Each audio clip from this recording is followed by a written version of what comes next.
মুসলমানদের ওপর ইসরায়েলের আগ্রাসন চিরতরে বন্ধ করতে তাই উঠে পড়ে লেগেছে সৌদি আরব। গেল সেপ্টেম্বরেই সৌদি যুবরাজ স্পষ্ট ভাষায় জানিয়ে দেন, ফিলিস্তিনের স্বাধীনতা ছাড়া ইসরায়েলের সাথে কোনো দিনই সম্পর্ক স্থাপন করবে না সৌদি। এবার স্বাধীন ফিলিস্তিন রাষ্ট্র গঠনে ৯০টির বেশি দেশকে রিয়াদে এক করেছেন মোহাম্মদ বিন সালমান। সৌদির উদ্যোগে দ্বিরাষ্ট্র গঠনের উদ্দেশ্যে বিশ্বের নতুন এই আন্তর্জাতিক জোটটি গেল মাসেই আত্মপ্রকাশ করে। এর মাধ্যমে ফিলিস্তিনের স্বাধীনতা আদায়ে আফ্রিকা, মধ্যপ্রাচ্য, ইউরোপ, এশিয়ার মতো দেশগুলো এক কাতারে সমবেত হয়েছে।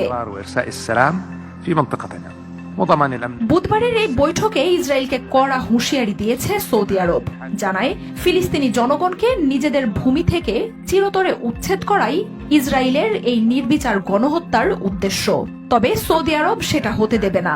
ফিলিস্তিন জুড়ে ইসরায়েলের দানবীয় আগ্রাসনের বিরুদ্ধে তীব্র নিন্দা জানিয়ে দ্রুত অস্ত্রবিরতি কার্যকরে নেতানিয়াহুকে হুঁশিয়ারি দেন সৌদি পররাষ্ট্রমন্ত্রী। নিরীহ ফিলিস্তিনিদের ওপর নেতানিয়াহুর আগ্রাসন বন্ধে স্বাধীন ফিলিস্তিন রাষ্ট্র গঠনের কোনো বিকল্প নেই বলেও স্পষ্ট বার্তা দেয় সৌদি।